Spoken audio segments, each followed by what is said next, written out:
So let's start the next talk from Nuria. To have a look from forest to cabinet.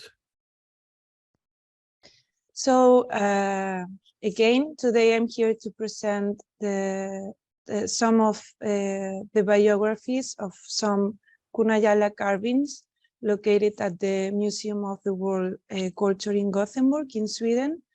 I had the opportunity to study this collection and to explore how big is the potential of this multidisciplinary approach, taking into account the biographies of the objects. So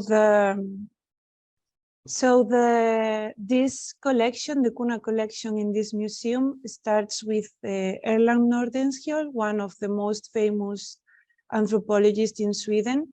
His last expedition to South America was in the 1927, and he went to Colombia and Panama, and he ended this expedition in Gunayala with Kunadule communities in the Caribbean coast.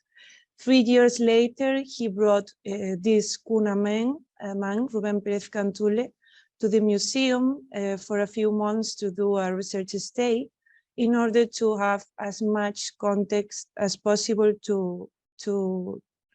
for these objects in the collection.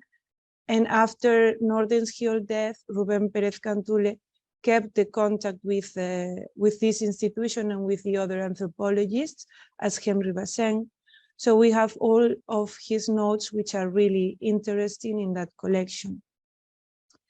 What we can find in that collection, in the Kuna collection, is since the molas, the traditional textiles worn and made by the women, the Kunadule women.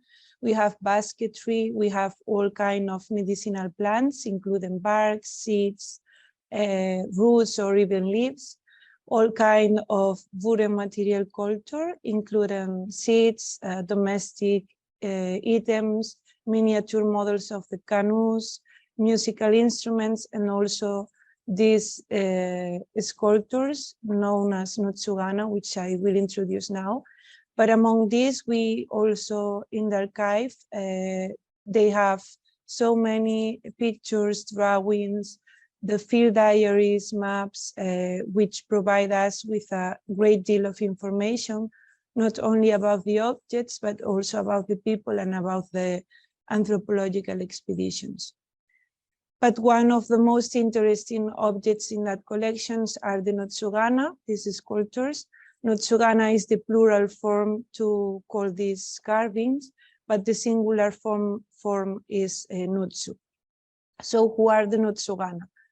Nutsugana are subjectivized sculptures carved into anthropomorphic and zoomorphic figures, both male and female, and they have their own life and agency. They embody the properties of the trees, and they take part in the healing process carried out by the Nelegans, the shamans, and they have the role of intermediaries between the shamans and the bad spirits. They share also the domestic space. They are looked after the dule, the human people. They must be smoked with cocoa, which with different oils, and also they must be feeded. And they only die when the wood is damaged or when they have completed their mission.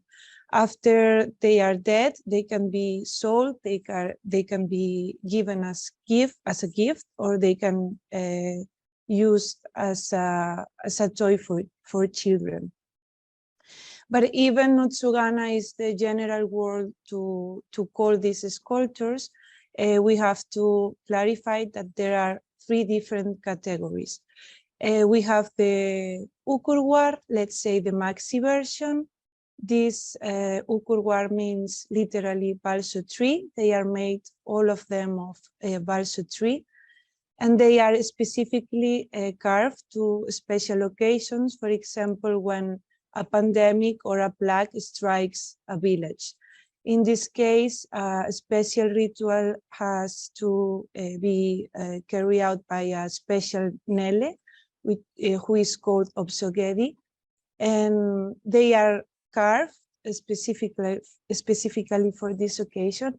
But after the 8 days of the ritual, they are destroyed because they only can be used once. Normally they are burned, or they can be taken to the mainland to special cemeteries, and also they can be abandoned in the oceans or in the forests. Then we have I'm sorry, these ones are really big. They can reach more than 1 meter or even 2 meters.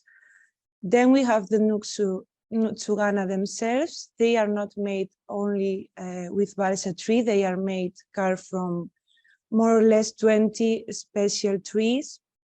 And these ones are made to be preserved. They are not made to be discarded after they use. These are the ones who share the domestic space with human people, and they are used in healing rituals. Each family and each shaman have their own Nutsuganas. Even the owner dies, they are kept in the family. So they are carved, they are conceived to be preserved for so long. And then we have, like, let's say the mini version, which are the Sugar Mimigana, and they are more or less from 2 centimeters to 5. And they are used kind of a charm, or they can also be used as necklaces. These are some of the trees, special trees used for carving the Nutsugana. I could translate from the Rubén Pérez Cantule notes, and these which are inside the square are the ones which are present in the collection, being the Ukurwala, the balsa tree, the most important one. But if we are talking about the categories, we have to talk also about the carving process. The first step would be finding the tree in primary, secondary forests, or in gardens or the orchards, depending on the category. And for example, the most powerful Nutsugana come from the primary forest. Then after selecting the tree, it is necessary to ask permission through a special chant to the tree. And then the carvers are going to mark the nose, always in the lower part of the tree, because Kunadule people believe that Nutsugana come to the world as the same way as a human childbirth. So legs will be the last part to be carved. The third step after this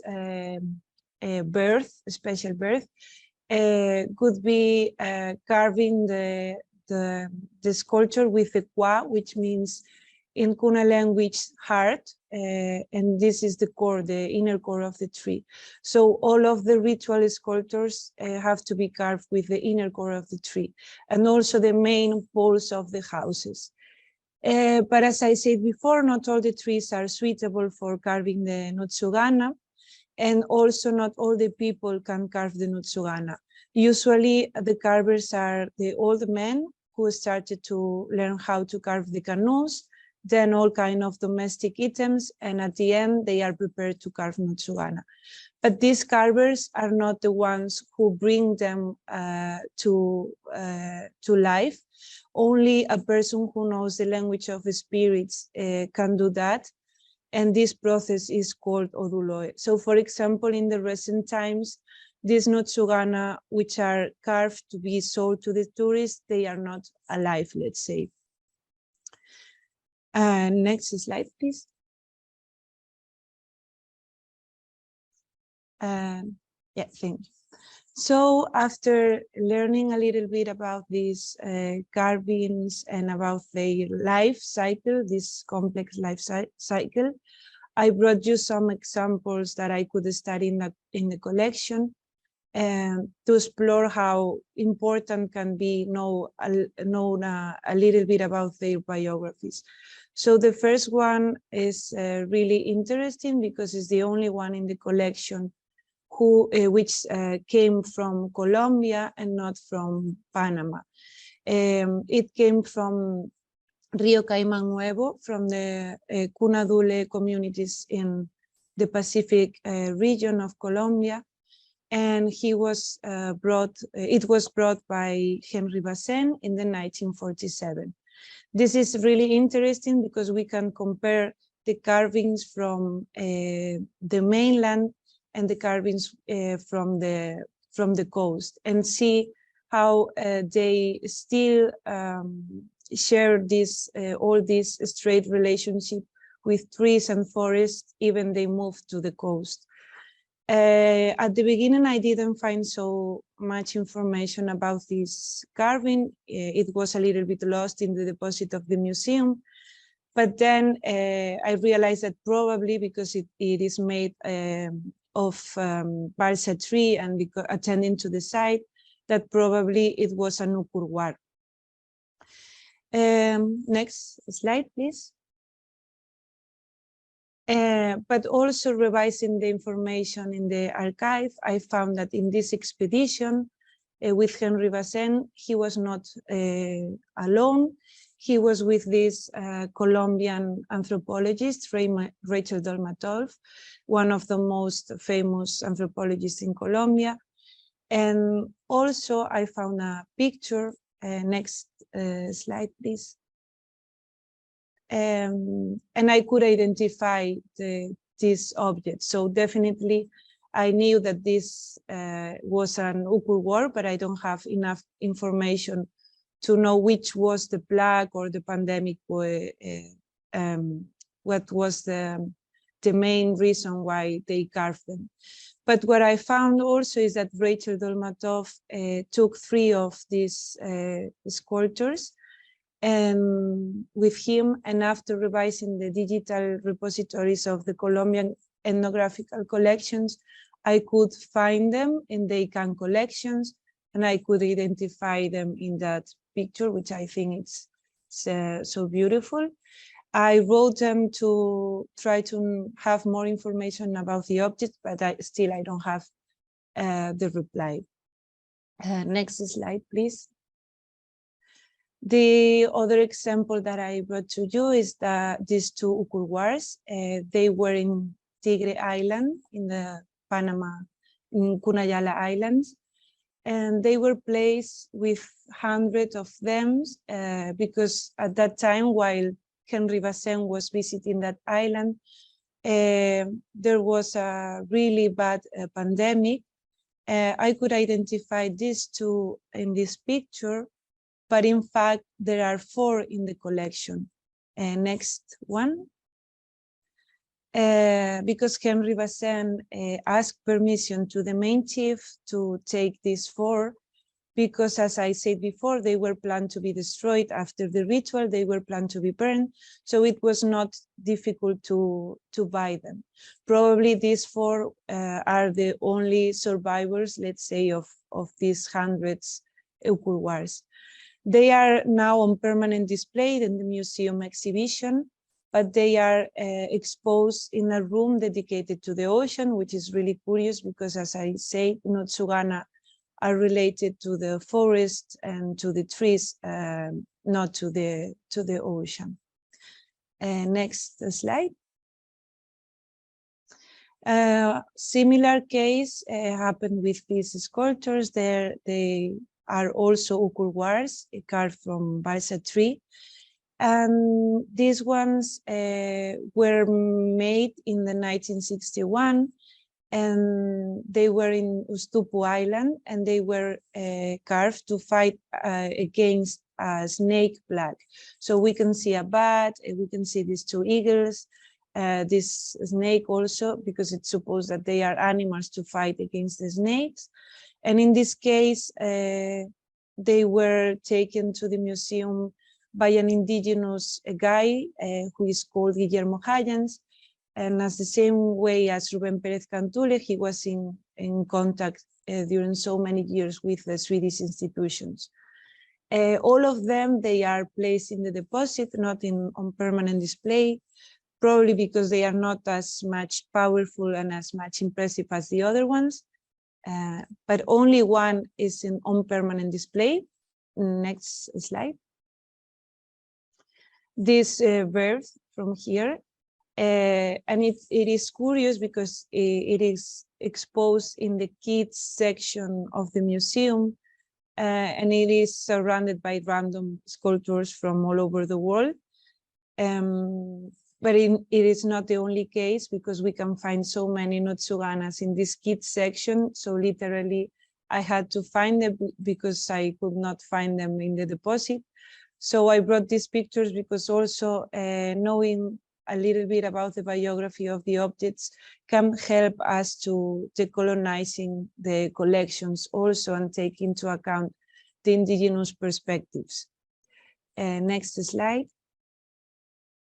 And as the last example, I brought you this one, which I think is one of the most interesting in the collection. This one is not on a permanent display, it's also in the deposit. And this one, it's so interesting because so many reasons. The first one is that at the beginning, Erland Nordenskjöld claimed that all the Notsugana were imitating foreign people, European people. And this one is the first which was brought to the museum, which is representing an indigenous person. An indigenous woman, we know that because of the metal ring nose, which is one of the most common traditional attributes in Cunadule women. And so this proved that Erland Nordenskjöld was wrong. It was given by Rubén Pérez Cantule to an American woman who was a teacher in Panama. I don't know so much information about that woman, but I know that she was visiting the islands in so many occasions, and she donated some objects during the 40s to the museum. The second interesting thing about this sculpture is that it's the only one in the whole collection that it has not the core, the qua, as I said before. And at the beginning, I didn't understand this, why this is happening, because I am pretty sure this is not a toy or another object. This is a ritual object.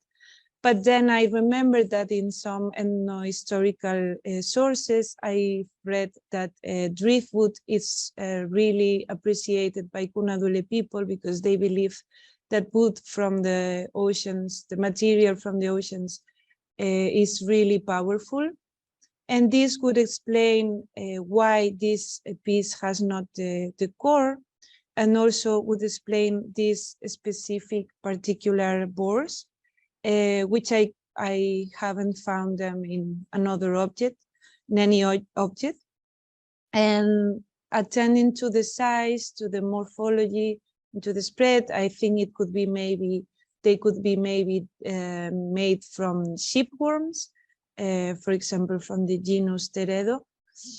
And even we don't know the wood because we don't know, there is not so much information about that object.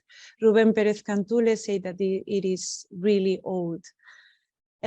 So if I am right and it is a piece of driftwood, it could be really interesting. I could scratch a little bit of the surface of this object, and attending to the macroscopic features of the cross-section, I am thinking about the possibility that this is mahogany, but I could remove a sample, so I hope I can cross-check this information. And if I am right, this also would be really interesting because this taxon is used to be one of the more appreciated trees for Cunadule people to carve the canoes, so it would be really interesting. And next slide.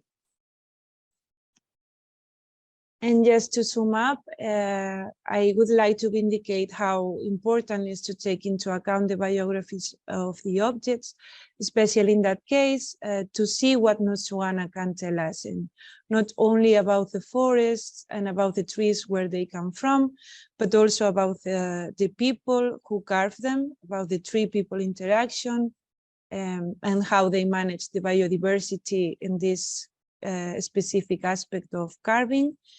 Also to improve the conservation of this type of objects in the ethnographical museums, and of course to have to decolonize the ethnographical collection, taking into account the ethnographic information, of course, the present day testimonies of the Cunadule people, and have new ways of expose these objects, taking into account the Cunadule perspectives.